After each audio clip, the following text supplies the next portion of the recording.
Welcome everybody to the podcast Everything But Music, where we discuss major questions, hosted by yours truly. Hope you enjoy. I'm good. No, let's not. No, let's not start like this. This is bullshit. Right. Welcome everybody to the next episode of my podcast, Everything But Music. And my guest today, I'm stoked. Per, my dear, how are you? Oh. I'm good, thank you. I've got myself a cup of tea. Okay, hang on. What's your choice of tea? It's called English breakfast. But this is not breakfast time. Somewhere it is. Oh, okay. I suppose. It's my post dinner tea. Just had a nice little pasta dinner with my wife. Fabulous. Did you enjoy? Very much so. Sometimes, it's good to cook up some dinner when the kid is sleeping, so you can have some an adult dinner. Oh, nice. So you had like some little like date night. Yeah, for 30 minutes. Oh, okay. I'm sorry. And then there was Jen interrupting. So my choice of tea is called Mediterranean Peach. I've been recently discovering a lot of new tea flavors. There's so many flavors. But it's been very disappointing, to be honest. I've been scouting all kinds of like teas with these, winter flavors, like sit in front of an open fireplace and eat crunchy, sugary almonds. If I want to have this experience of these crunchy almonds, I'm going to buy crunchy almonds, right? Yes. So it's been a big disappointment. But the Mediterranean peach, though, on the other hand, is fantastic. So everybody, for my friends in Germany, the brand is called Teekanne. And you can buy a Mediterranean peach. It's fantastic. It's my favorite new tea. All right. I'm a fan of letting tea be tea and doesn't need to be everything else. I don't know if you know this, but in Sweden, like bottled carbonated water is a big thing. Oh, yeah. And flavored carbonated water. I don't know. I don't know if I've seen this a lot outside of Sweden. Well, in America, it's a big deal. In recent years, for a while there was like some like the different brands were almost competing which one could come up with the craziest flavor, and it was like strawberry milkshake. Yeah, and it's like carbonated water, so it's got to be calorie free and sugar free, and no sugar free artificial sweeteners. They cannot be that. It just has to be like. Like aroma ingredients, and all of these they are so disgusting. Horrible. Yeah, but horrible. People buy them. I must say, I've discovered in the States there's this LaCroix canned little mineral waters flavored, and the LaCroix, they come with lime, and I do like a lime flavored mineral water. That's refreshing and that's nice. But as soon as it comes to like strawberry milkshake. Yeah, it's crazy. Chocolate pie. Speaking of flavors, have you ever realized that Sunday roast dinner? No, wrong all the way. Have you ever realized that flavors of watermelon and I think also strawberry don't even taste close to the real deal? In Germany, we have a lot of watermelon chewing gum or ice cream. Ice cream is the best example, but it doesn't taste like watermelon. There's this flavor it has the stamp watermelon. And so everybody's like, oh, that's the flavor. But the flavor has nothing to do with the real deal. Have you ever realized that? Yes. And some other flavor that I can't think of right now, but it's bogus. It's crap. Yeah. Yeah. But it's like the big water industry. They are completely fucking us over. It's a big aqua. Per, I am so happy to have you on this podcast. What an honor. Thank you so much.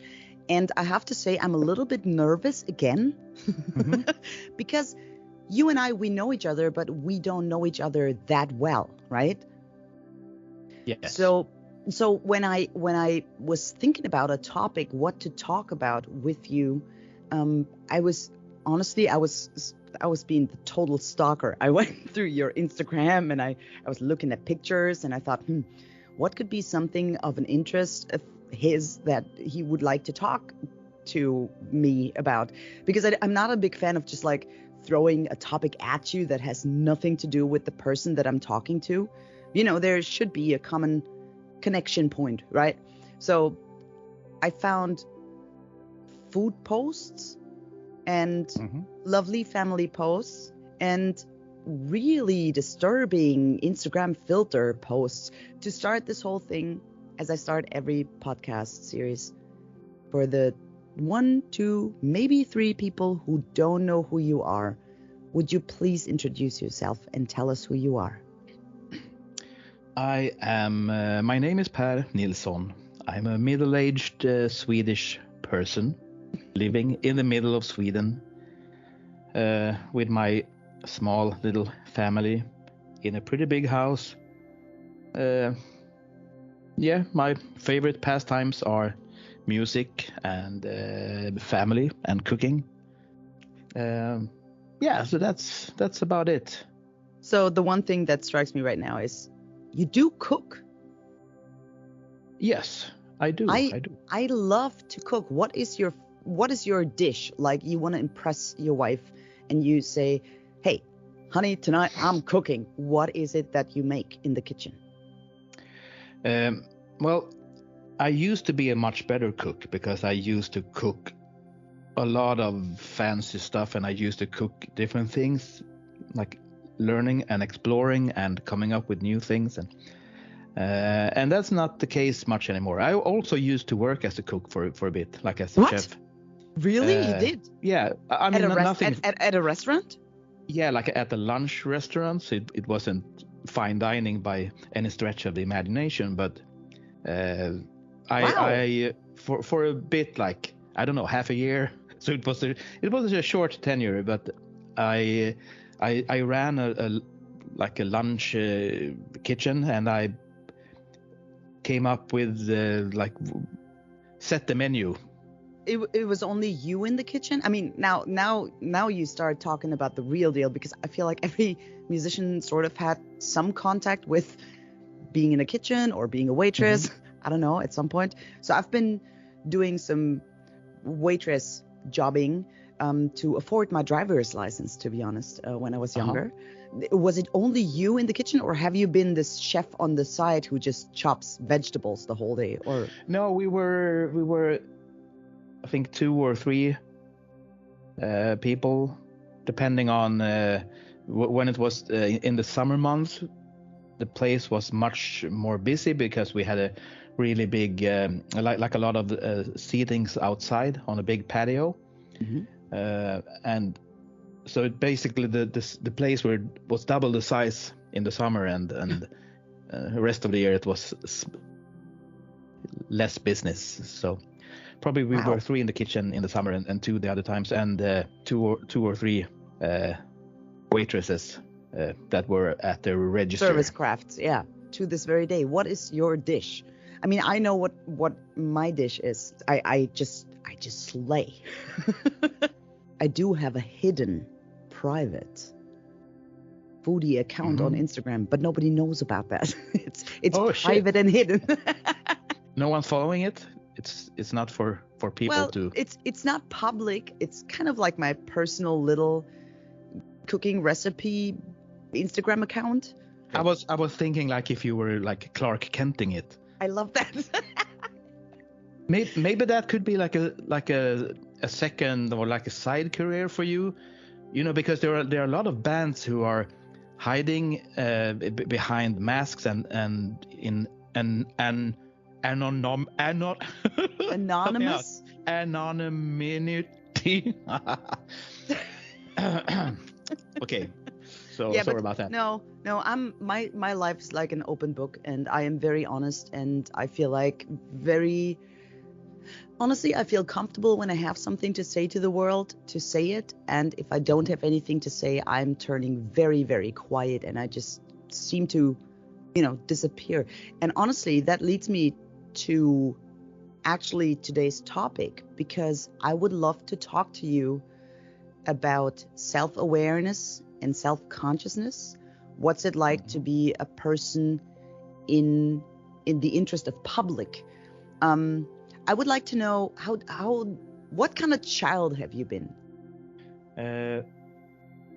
I was the kind of child that I was kind of independent in a way, that I didn't care particularly much about what other people thought about me. Yeah, me too. I had an easy time getting friends, but it wasn't something I was super concerned about. And my mom, she told me an interesting story because my older brother, he had a tough time when he started school. Like there were some older kids bullying him, and which is a common experience. Mm-hmm. And he had a hard time. So when I started school, my mom asked me if there was anything happening that I she basically was trying to see if someone was bullying me or giving me a hard time. Uh-huh. And my reply, and I'm 7 or 8 or 9 or something, my reply is I'm not interested in those kinds of things. Mm-hmm.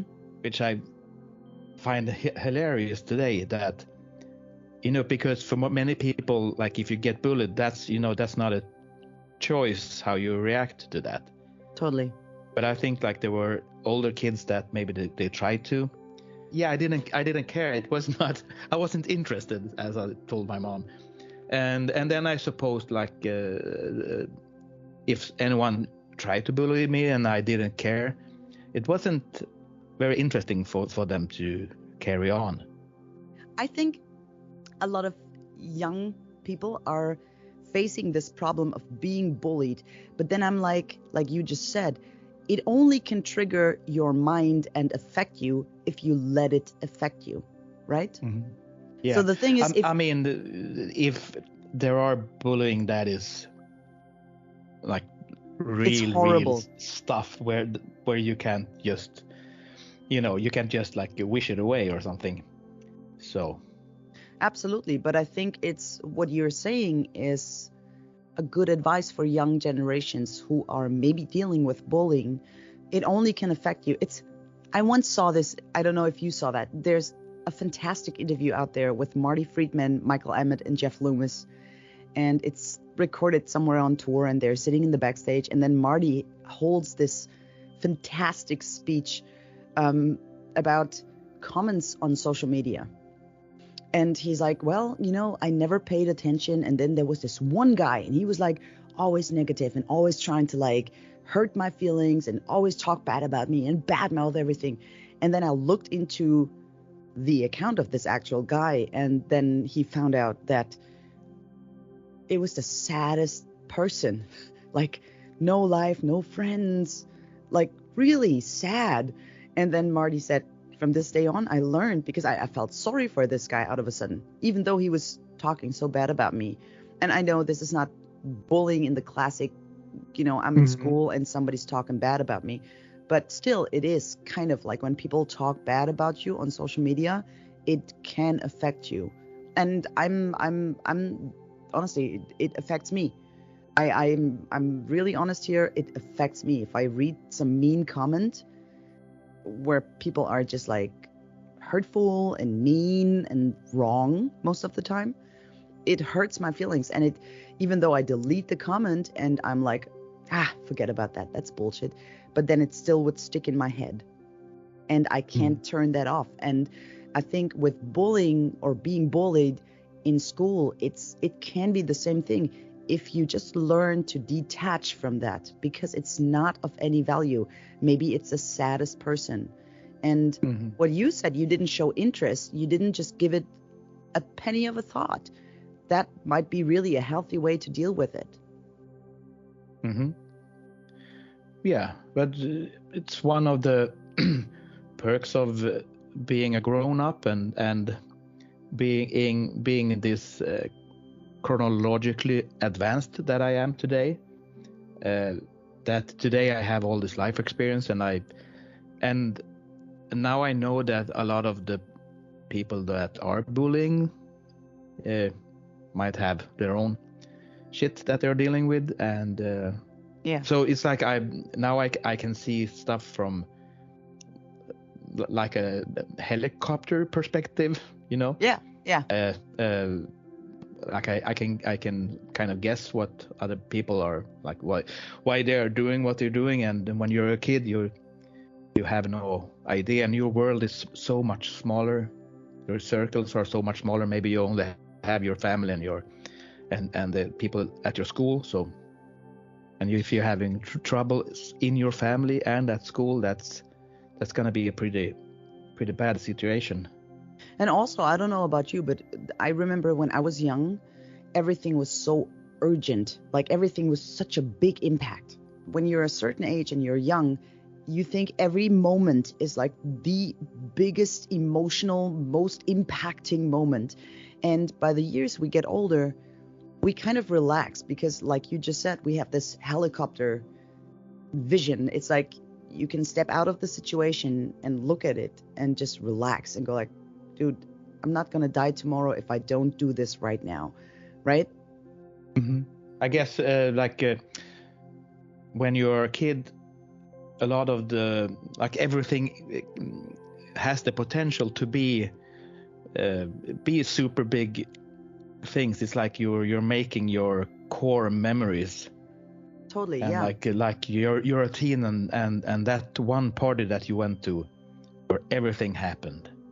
I agree with you, and that is totally why everything, like every emotion as a younger person, is so impacting.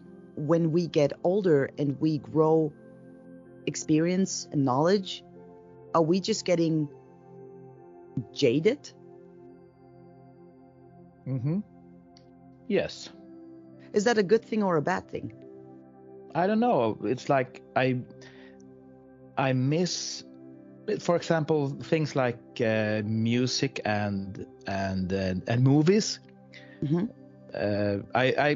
It's very rare that I have the same experience that from listening to the new music or watching a movie that I had when I was young.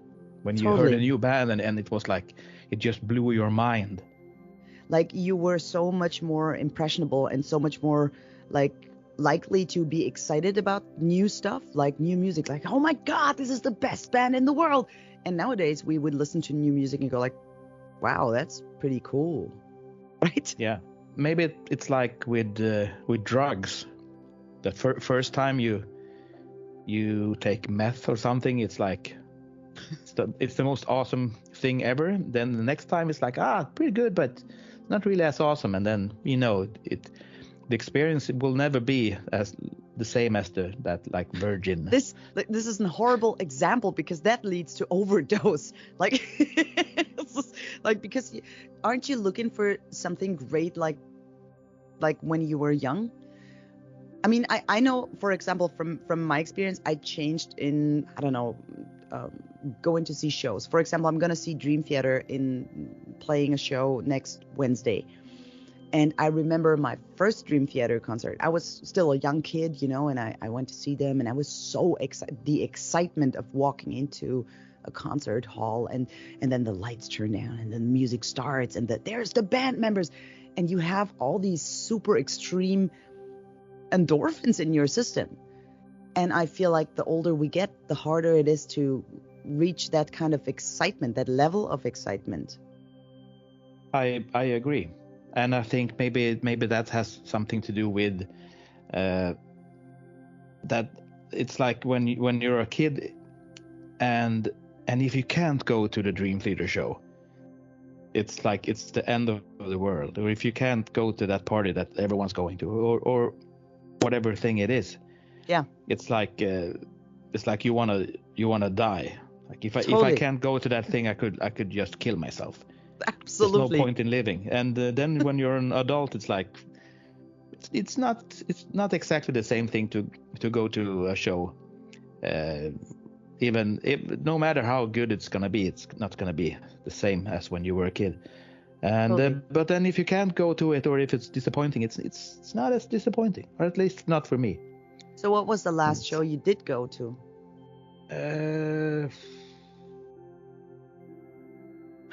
I think it was Jacob Collier. Oh. In Stockholm, and that was one of the few times in later years that I was thoroughly blown away, and felt a little bit of that super tingly excitement that I had. So what as a kid. what was it that did it for you to feel that excitement again? I guess because the music is so amazing, and he's such a brilliant talent, and he's got such a special personality, and also that I could tell that pretty much everyone in the room was sharing this experience with me. Like I could tell that a lot of people were having the same kind of emotions, because I saw people like dancing with total bliss in their eyes, and I saw people crying and people hugging each other, and it was just really lovely. Wow, that's beautiful. Lovely experience. Yeah. So then the whole of the thing. What was your first concert as a child or a teenager? I saw a Canadian band called Helix. Helix, like the pedal board? Yeah. They Okay. were a heavy metal band from Canada. They had one song that was called something like "Rock You" or something. That was like a hurricane. Something like that. And they unexpectedly had a hit with that song in Sweden. So they were touring. Yeah, they were touring like the small outside venues. So I went with my dad and my older brother. Nice. That was my first metal show. I was probably like 8 or 9. It's really cool. Very cool.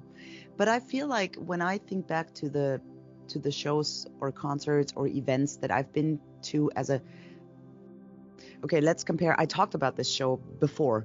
It was my first G3 experience, seeing Vi and Satriani, and back in the days, funny enough, Mike Mangini was drumming for Vi, so he was the first drummer that I've ever, like, you know, I was in the first row. I was I feel like I was a toddler, honestly. I was super tiny, and my dad took me there. He's like, "Daughter, you have to see this." So I went there, and I remember at one point Steve was walking to the front of the stage, and I touched his leg, and I felt, oh my God, this is so, I got so excited. It's so stupid, but if I would tell him now, if I would go like, Steve, hey man, I touched your leg when I was a child, so weird, but it gave me the most excitement, and the whole show, like the lights, the whole presentation, it was like, these are people from another planet. Oh my God, like the music, the everything. Nowadays I watch shows different. For sure. What's the sound like? What's the light production? You know, how is the stage set up? Stuff like that. Doesn't that make you more jaded? And yeah, exactly. Is it harder for you to get excited about a show because of all those things? Yeah, and like, because I'm a touring artist myself, so I can be like, I wonder what the kind of pedal board he's using, or I wonder what their warm up routine is. Is it like, or do they do a pep talk before the show, or do they do drugs, or someone just needs to take a poo? Totally. Like, yeah, I always I need to pee like 5 minutes before the show. Oh, brace yourself. Blabbermouth is going to say, like, Per Nilsson on episode number 3 for Jen Majura's podcast, talking about wondering whether bands take a poop right before they go on stage or not. Yeah. Well, it's related to things that's happening in my band, because I'm the one who always want to go have a last go at it. I mean, there's been a couple of occasions when I've been on stage and felt the need to go. Totally. And I know that feeling. Yeah. yeah, and if you're playing a short set and you're like, oh, there's 3 more songs, I can hold it. That's Right. fine. But if you're like 2 songs into the set and you have like 13 more songs or something, and you're like, I'm not gonna make it. I'm not gonna make it. And don't you guys have that. a drum solo in the band? Like during the show, you have to have a drum solo. That's exactly why you have a drum solo. I'm actually thinking about putting that into the new set list for the new touring cycle. Actually, for real, just a good thing to have, especially for headline shows. And there was this one time. There was this one time when I actually had to go do number 2 right before the show. But it was like I have time, and the toilet was right behind the stage. It wasn't like I was in a separate part of the building. I was right there, and like there's several minutes left, so I'm sitting there going by about my business, and suddenly I hear the intro start. And our intro is like, I don't know, 50 seconds or something. Oh no. And I'm in the middle of it, and it's not as easy as you just, it's hard to finish quickly, but I had to wash my hands. So did you make it? And yes. Wow, but it wasn't by any margin. That happened like, I don't know, 12 years ago, and I'm still hearing about it. Wow. every time like we're like waiting for the intro to start before a show, everyone's like, hey Per, isn't it time for you to go poop now?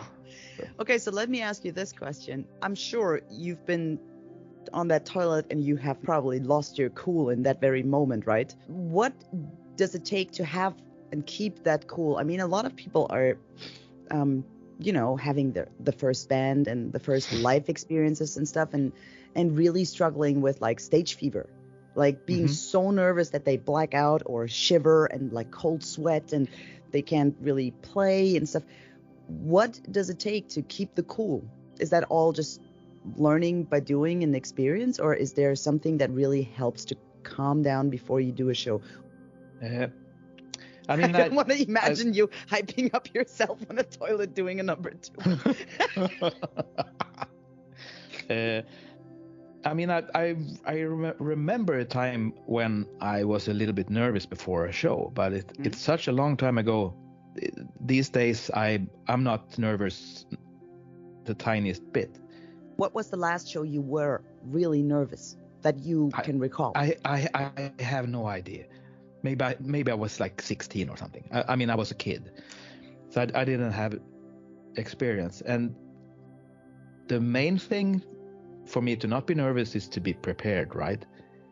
To know the songs and just be in good playing shape. And not only knowing the songs. I mean, I agree with you, yes, of course, but there's also a fact of, like, for example, in my case, I need to stand while practicing, because standing and sitting is a whole different topic. Oh my goodness. I have to practice sometimes guitar changes, how to, like, this sounds stupid, but when you have to use a pedal board, like when to step on certain pedals in the right moment, you have to practice all that to get it into your system and into your routine, right? It's not only just like be able to play the song. It's the whole thing. Even sometimes, God, this podcast is going to be the most embarrassing thing for my career ever. But honestly, I talked about pooping, so. Okay, you talked about pooping. I'm standing in front of a mirror actually watching myself when I start to like practice playing songs, how to look cool.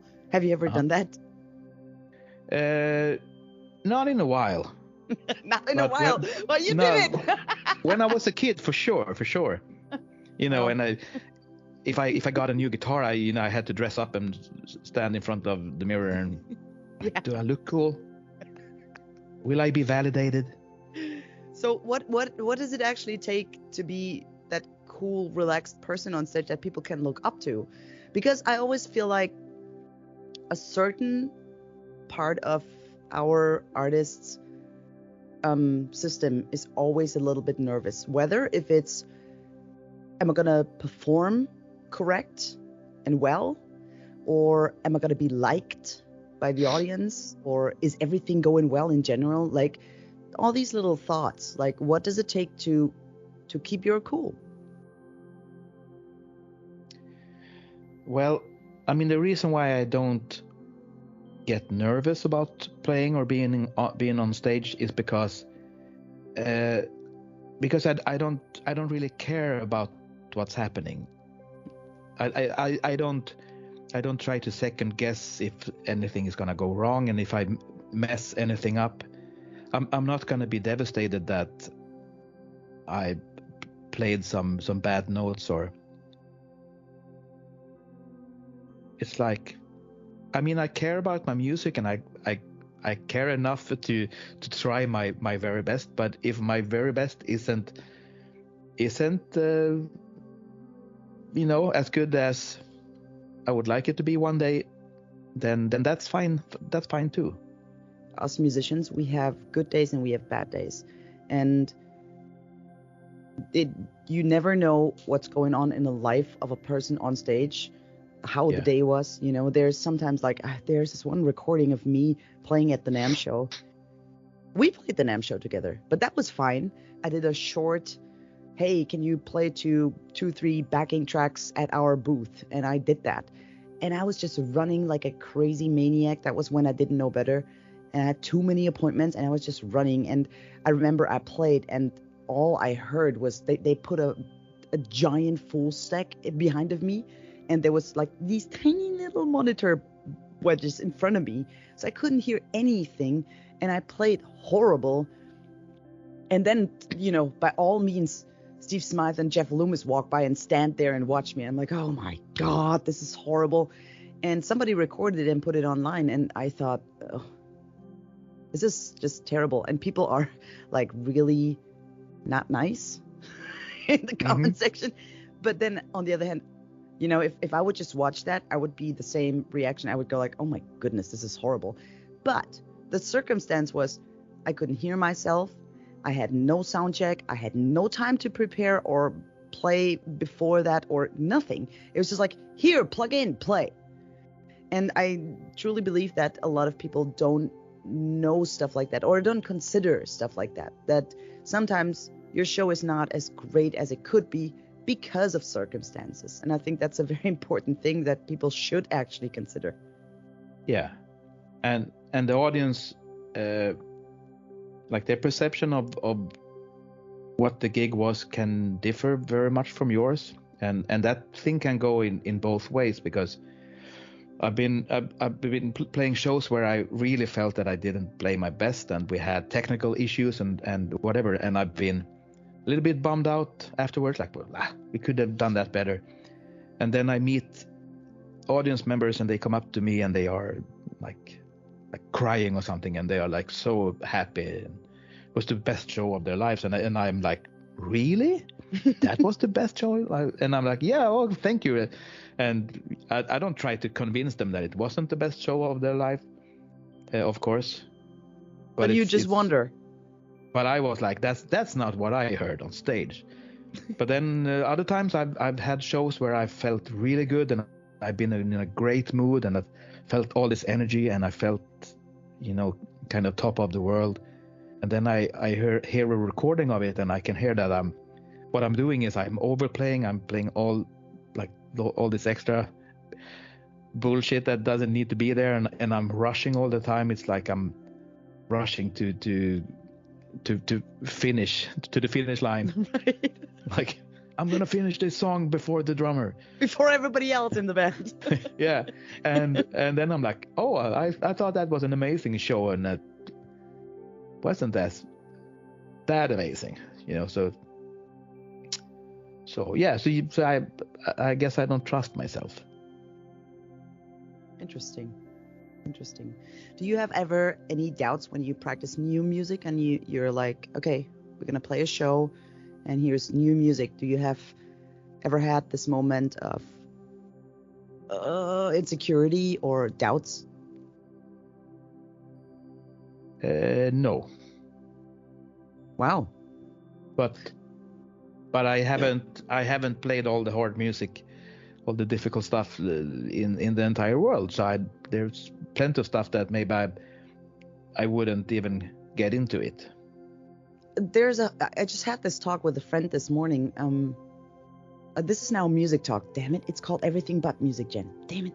But I just really want to ask you this question. So when he told me he just wrote a new album, which is pretty much sort of out now, and he's now relearning the songs.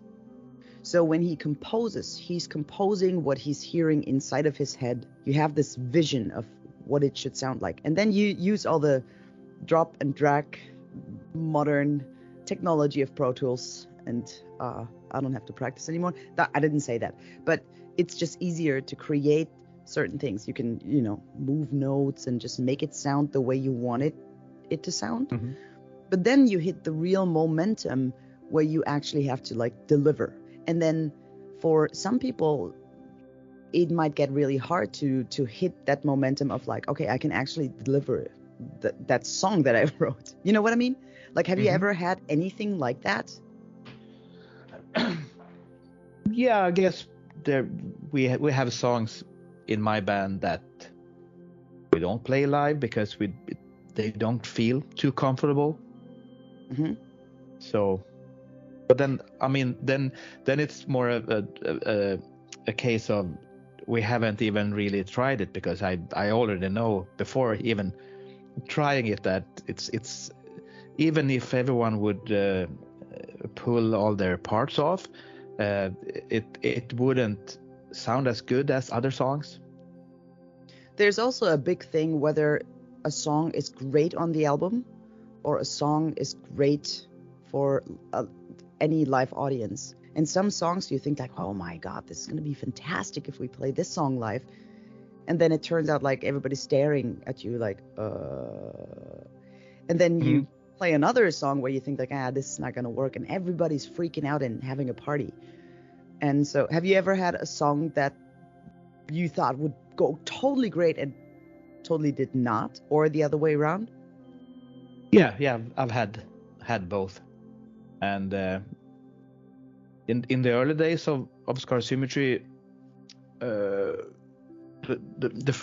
our breakthrough song called The Illusionist, when I showed that to the band, we were recording our second album, and the other guitar player Jonas, he was like why don't you have any riffs, Per? It's like the song started and it's like power chords, and it's because we formed as a sort of melodic death metal band, and death metal songs are usually what you call riff salads. Yes. Yes. And a power chord, a chord progression, maybe not it's not advanced enough to be called a riff. So he was just messing with me, telling me that, and maybe even a little bit disappointed. Yeah, but he did a song on the first album where the riff, the main riff was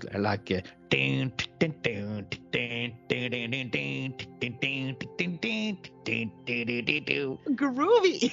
Yeah, it's super groovy and it's a cool song. But when he played it, I was like, "You're kidding, right?" I actually thought that he was kidding, that he was just he tried to make up the worst, I don't know, Scorpions rip-off riff or something. Oh my goodness. But that song that he mocked me a little bit for, that became one of our biggest hits. So we hung out. So the joke was on him. I told you we hung out at the Rock Hearts Festival, right? And yes. I remember we had a very nice breakfast together. Exactly. I was just about to say that. That was a wonderful talk, and it clicked, and we really understood each other. And I have awesome, lovely memories about this breakfast talk. That was the first time, and I told you that very day you played with Scar Symmetry with your band at the festival. You guys were the only band that I wanted to see on that very day. So you were the only reason why I got to the festival on that day. Oh. A fantastic band. And shit, what did we play together at the X Jam at the NAMM show? What was the song we played? We played an Audioslave song. Ah, show me how to live. Exactly. And I brought in this thunderstruck little lick, and I completely lost count. I didn't know where the one was. So you tried to join, and I was completely off. And I'm like, so sorry to this very day that this happened. But I must say, maybe I came across really smart because I started somewhere instead on the one. You don't remember? I don't know. It doesn't matter. No. Thank God. Whew, it was fun. I think that was the first time we met, right? How do we know each other? It might be. I have no idea. I don't know either. And this is the case with a lot of musicians, colleagues in the business that I don't know. At some point we met at some trade Festival. show or at a festival or something, or maybe I knew a friend of yours and we talked about you, and then finally when we met, it was like, hey there, friend. Exactly. Hey, friend. And like, let's go. The first time we really met was at this X Jam at the NAMM show in LA. And also, let me just say, somebody wanted to send you her best greetings. She says hi. It's Valeria from Chile. Valeria from Chile. And Valeria from Chile was a freak guitar camp visitor, student. Oh. I was just talking to her because she runs my Gen Majura Chile fan page. She was like, oh, tell Per I said hi. We totally enjoyed his clinic at the freak guitar camp. So are you going to go back to the freak guitar camp? At some point, I'm sure. Let me ask you, how many times have you been there? I've been there 8 times. I've done 8 clinics. Jeez, 8? Yes. So wow. I would think that I'm one of the most Holy. camped guitar players. Most camped. Have you ever been to the sauna at this Scouts camp?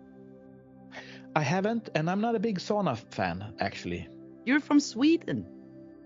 Yeah, but sauna is more of a Finnish thing, really. Yes, you're right. So, but did you see that Matthias sold out 2 weeks of camp? Sold out in one day. So it's one day putting up. It was, yeah, so it's putting up a 3rd week. It was probably within 1 hour. I mean, it's crazy. Yeah, I love that place. You've been there, right? Oh yeah, I've been there as a student, and every single time I go there, he's like, "Oh, Sister Groovy, Sister Jen, would you climb the guru chair?" And I am like, "Oh, I just don't want to be there, just hanging out and learning instead of like teaching." I love to teach, don't get me wrong, but it feels weird for me in my position to be in the audience, and then out of a sudden this one evening climbing the guru chair and then teach everybody. It's so weird. And every single time I go there, he makes me climb the guru chair. Wow, you did that 8 times. That's impressive.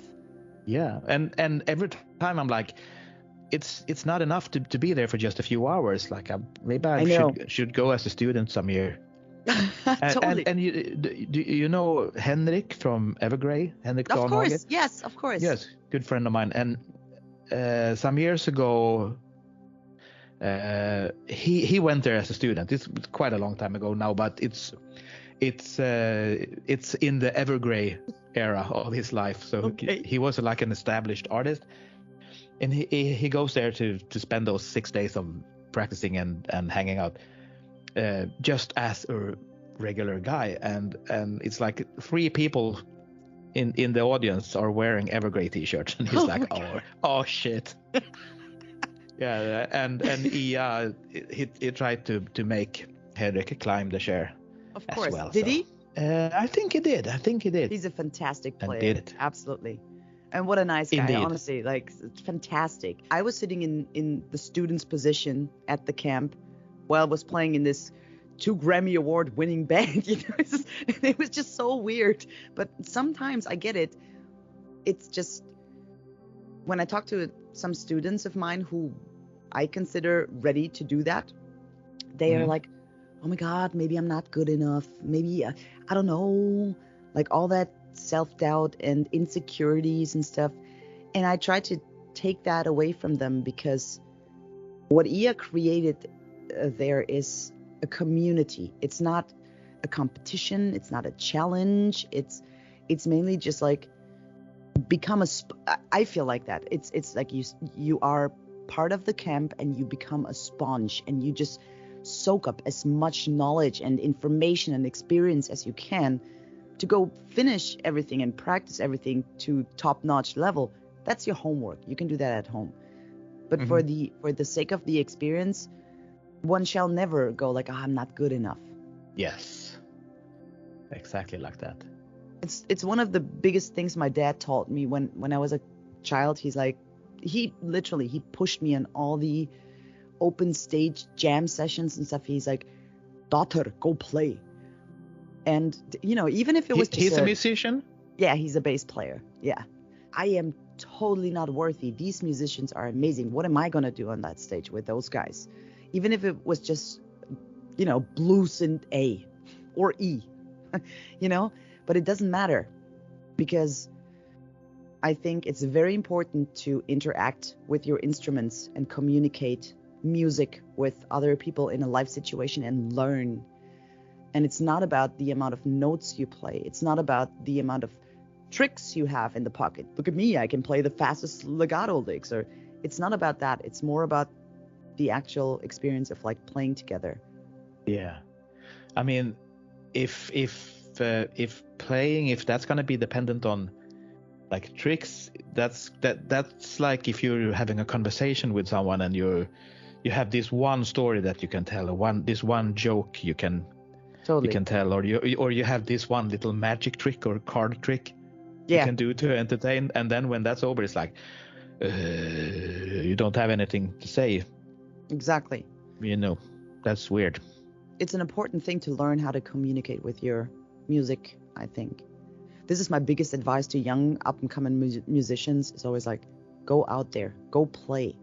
Also, nowadays, there's a lot of these bedroom players. They sit there at home with their tiny little 2-watt amp. And I'm like, with the headphones and their interfaces. And it's all very nice and it's great. You have awesome lighting in your video. But the problem is, if you take one of these guys with, I don't know how many thousands, millions of followers, and if you put them into a situation on a stage with a full stack behind them and they have to battle feedback, what are they going to do? You can't practice that kind of experience in your little bedroom. And that was one of the biggest compliments I ever got from Iya. We played a show together. I joined Free Kitchen in, I think it was the Netherlands or Belgium for one show. And I was so nervous. Like, I was not well. But, of course, I knew the music. I was prepared, and we played. And after we did sound check, Iya came up to me and he said, you have very, very good control over your instrument. Very good. That was a beautiful compliment for me, honestly. Because I thought, right, it's better than if somebody goes, wow, you played so many notes. The bullshit. He's a lovely man. Iya is, I call him my life guru. I learned so much from him, and I consider him a friend, and also, honestly, nowadays, one of the biggest influence when it comes to my guitar playing.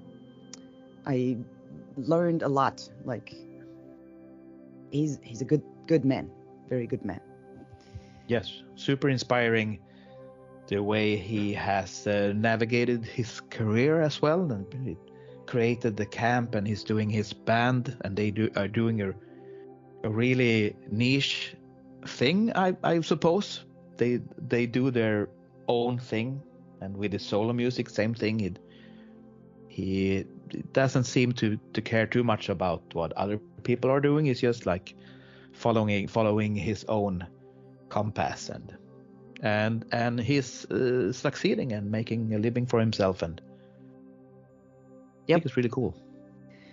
Per, my dear, thank you. I can't thank you enough for this beautiful talk. Thank you so much. You enlightened my evening, and the plan for me as of right now is I'm gonna play a little bit with Cookie, my little budgie, and then I'm gonna go sleep because I gotta brace myself for another day of teaching tomorrow, which I'm looking forward to. I'm gonna go commence date night. perfect. Did I interrupt? I'm so sorry. No. It's all good. It's all good. Always gonna have time for you. Thank you so much. Thank you. I really appreciate it. Per, take care. Have a beautiful evening. Thank you so much. Until next time. You too. Bye-bye. Bye-bye.